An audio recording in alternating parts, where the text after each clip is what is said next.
He turned back to face the assembled company with a grin of cocky male satisfaction. The arm he'd used to steady Saskia remained curved possessively around her back. To the guests, she supposed they looked exactly like a young, happy, newly engaged couple ought to look. Him, tall and handsome in his custom-tailored tuxedo, with his shiny Italian shoes and his Playboy good looks. Her, petite and delicate, in her apricot and gold gown with topazes dangling from her ears and an enormous diamond glinting on her finger. Tomorrow morning she had no doubt she would see their photo on page 1 of the society section. She could picture the caption now. Nicolas Preda, Center, CEO of Preda Industries Incorporated, and Saskia Arcos, daughter of wealthy European financier Gregor Arcos, left, pose with their fathers, Arcos and Stefan Preda, right, at their engagement party at the Royal Hotel, Preda's newly acquired Manhattan property. Readers across the city would ooh and ah over the details of the extravagant party and the famous and infamous guests. Everyone who was anyone in Manhattan had been invited to the festivities, from the mayor to the heads of numerous Fortune 500 companies to the leaders of other society. The head of the Council of Others had dined at the head table along with the guests of honor and their families. Saskia had barely managed a bite of tender lobster, too distracted by the tension flowing just beneath the veneer of good-natured civility. She knew exactly what her father and Mr. Preda had hoped to achieve tonight, but that hadn't done much to calm her nervous stomach.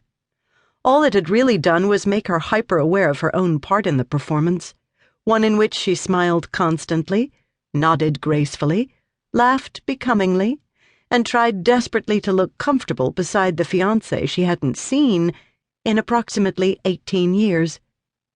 After all, her job tonight was to convince everyone who saw her that 2 of the oldest and most powerful of the aristocratic Tiguri families had been firmly and permanently united as they moved into the future from their new foothold in North America. And she had to do it without uttering a word about the family's relocation from Europe, without looking anything other than bowled over by love and good fortune, and without so much as breaking a sweat. Next to all that, the challenge of keeping a room full of humans mixing in blissful ignorance with a company teeming with supernatural others felt like a piece of cake. That part Saskia could have handled in her sleep. It was Nicolas she couldn't handle. She couldn't even think of where she could start that little project, and she refused to think about the fact that it was one she'd be stuck working on for the next 70 or 80 years. Thoughts like that were not going to help settle her stomach. Neither was the feel of Nicholas's hand sliding from her waist to the small of her back as he turned her toward the enormous double doors at the end of the ballroom floor. "Come on," he murmured, leaning close to her ear, his breath stirring the strands of strawberry blonde hair that had managed to escape their elegant French twist. "We've got to make nice with everyone leaving. Almost done."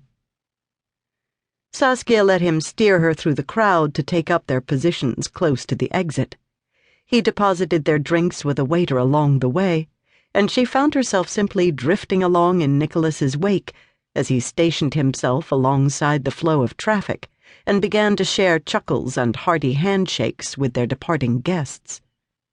The man looked like a politician, all charm and smooth words and wide smiles. With his expertly cut clothes and stylishly cut hair, a mix of browns and golds that defied a color label, Saskia couldn't decide if that image frightened or reassured her.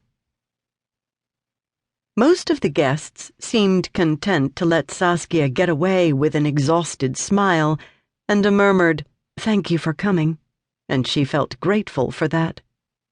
She probably looked about as tired as she felt.